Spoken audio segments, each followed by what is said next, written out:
Hello and welcome. My name is Meepolis, they, she, he, and this is Literally Graphic. And today we are looking at RX, a graphic memoir by Rachel Lindsay, a work of graphic medicine about mental illness published in 2018 by Grand Central Publishing. Content notes for forced institutionalization.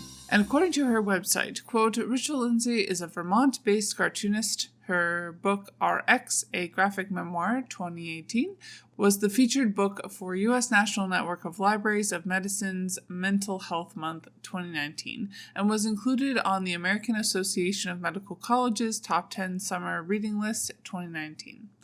Its pages were also featured in the Billy Ireland Library's Drawing Blood exhibition, as well as exhibitions in the US, the UK, and Austria. Lindsay has spoken about RX at the Columbia University Narrative Medicine Rounds, Harvard Medical School, the Miami Book Fair, the Toronto Comics Art Festival, Cartoon Crossroads Columbus, Mount Sinai Hospital's Icahn School of Medicine, and others. She is also the creator of Rachel Lives Here Now, 2013 to 2021, a comic strip about Vermont-centric themes which ran weekly in Vermont's alternative newspaper, 7 Days. Her work can be seen on the New Yorker's website, Spiral-Bound issue number 4 of James Kotchok's Superfuckers Forever series, the Lady Broad Ledger, and the Maple Key Comics Anthology. She has a BA in American Studies from Columbia University. End quote. What kinds of keywords came to mind reading this book? Grind, free spirit, medication, trapped, and community. The official description of our Goodreads is, quote, in her early 20s in New York City, diagnosed with bipolar disorder, Rachel Lindsay takes a job in advertising in order to secure healthcare coverage for her treatment. But work takes a strange turn when she is promoted onto the Pfizer account and suddenly finds herself on the other side of the curtain, developing ads for an anti-depressant drug. Overwhelmed by her professional life and the self-scrutiny it inspires, her mania takes hold. She quits her job to become an artist only to be hospitalized by her parents against her will. Over the course of her 2 weeks in the ward, she tries to find a path out of the hospital and the cycle of treatment. One where she can live the life she wants, finding freedom and autonomy without sacrificing her dreams in order to stay well. End quote. A break from the streak of lackluster reads I've been slogging through this week. RX manages to balance some pretty intense honesty with extreme readability. There's lots of messy reality, but there's also something that has happened in the retelling. Choices made, and a story created. The highly stylized art works well and is often expressive.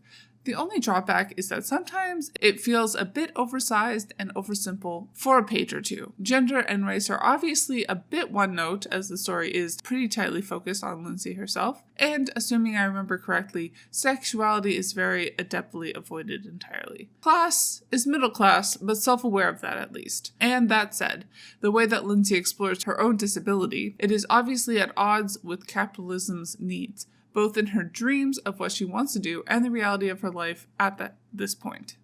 I appreciated watching her struggle with the idea of having to take her medications for the rest of her life. It's an honest, hard reality to face, even if it seems to solve your problems with minimal side effects. Forever is a very long time, and it's easy to buy into the romantic lies that mental illness and artistic genius are the same thing. Lindsay also faces that her mental illness removes her autonomy, sometimes probably for her own good, but sometimes it's just egregious overstepping. I appreciated the way Lindsay honestly shows us her struggle to be released, jumping through hoops because you have to, not because you want to.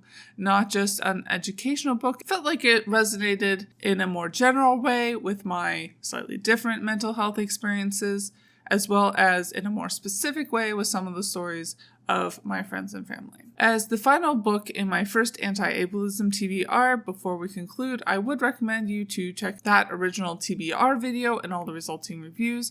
I am also in the process of coming up with a second TBR and subsequent video, so keep your eyes peeled for that as well. To conclude, I think I'll rate this volume 4 out of 5 stars. Bye y'all, keep reading, and organized end capitalist depression.